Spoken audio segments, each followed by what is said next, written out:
wa wilaya Dadalao, nasalimia mama lao, wengi wa Uhuru, oye! Katika kuhakikisha na kuboresha sekta ya elimu, ndio maana leo hii tumefika na mwenge wetu wa uhuru, kujionea madarasa ya kisasa, madarasa ya kileo yenye sifa na vigezo juu ya kutumia watoto wetu. Naomba kutumikana.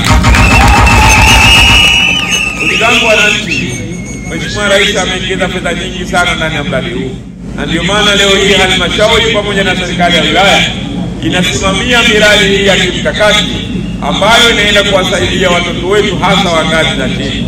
Leo hii tumefika katika shule hii ya msingi kujionea ujenzi wa madarasa 4 pamoja na matundu 6 ya vyoo.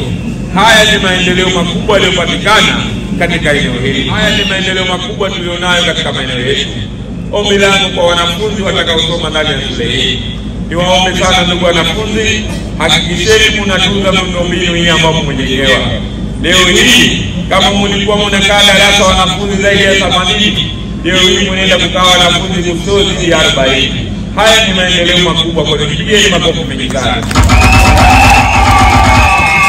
Lakini pia nataka niwaombe sana ndugu wananchi, hakikisheni mnawaleta watoto wenu kupata elimu. Naamini kuna baadhi ya wazee mpaka leo hii wanaendelea kuwazuia watoto wao kutopata elimu.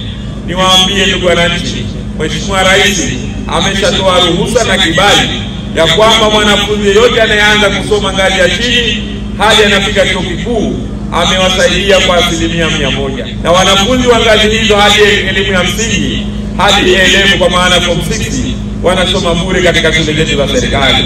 Kwa yule ambaye anahitaji kumsomesha mwanae shule ya private, huyo maana yake tunatambua amejiweza, kwa sababu kama viongozi wa serikali ya wilaya ama serikali kuu tunaamini hakuna kiongozi atakayeweza kuondosha umaskini wa mwananchi, lakini pia tunaweza tukapeleka huduma ambayo kama mwananchi wa kimaskini akaweza kutumia. Na ndio maana leo hii shule zetu hizi tunaziboresha, shule za kisasa, shule kwa kweli unasoma unajisikia kwamba kweli unasoma. Kwa hiyo baada ya kusema hayo, nawashukuru sana ndugu wananchi. Kwa kweli sisi wakipita mwenge wa uhuru 6 tumekagua ubora wa madarasa haya pamoja na matundu 6 ya vyoo. Kwa kweli tumejiridhisha madarasa yana viwango, yana vigezo na yanastahili kutumiwa. Kwa wilaya Dadalao, nasalimia mama lao, wengi wa Uhuru, oye!